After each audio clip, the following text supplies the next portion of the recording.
passe? Je suis désolé de vous lever du lit en pleine nuit, sire, mais c'est très urgent. Et lui, qu'est-ce qu'il fout là?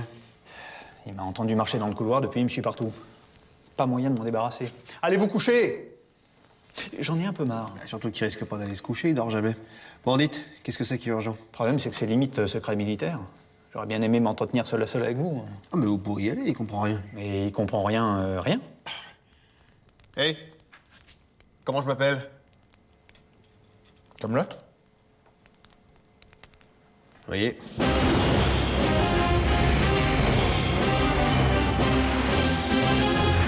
C'est sûr que d'un point de vue purement stratégique, il n'y aurait pas à hésiter.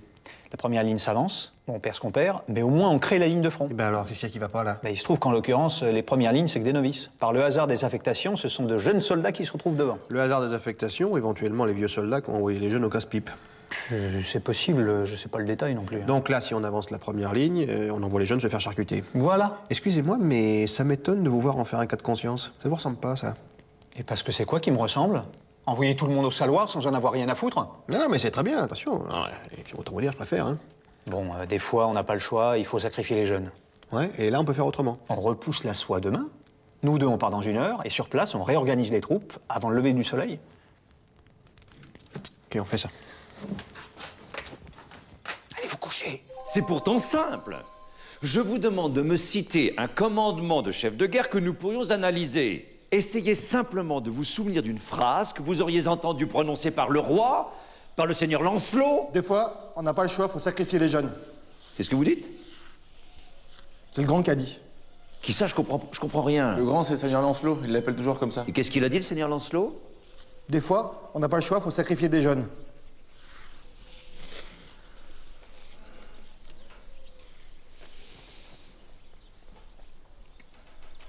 Évidemment qu'ils veulent plus se battre avec des concepts à la con comme les vôtres. Premièrement, c'est une vérité, et deuxièmement, ça n'aurait jamais dû sortir de ce couloir. Toutes les vérités ne sont pas bonnes. Non, d'accord, non, mais c'est bon.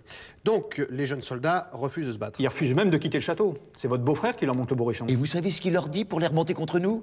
Qu'ils sont les boucs émissaires du gouvernement. Les boucs émissaires? En tout cas, les autres, ils ont l'air de comprendre. Ils refusent de bouger. Enfin bon, on peut toujours envoyer les soldats expérimentés, ça nous laisse le temps de régler le problème. Les soldats expérimentés refusent de bouger. Quoi?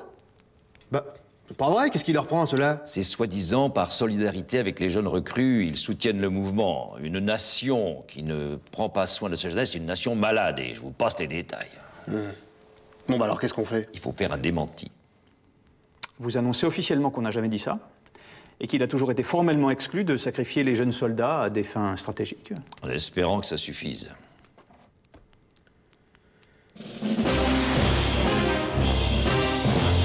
Mais qu'est-ce qui se passe encore? Depuis que vous avez annoncé qu'on sacrifiait plus les jeunes, les anciens refusent de se battre.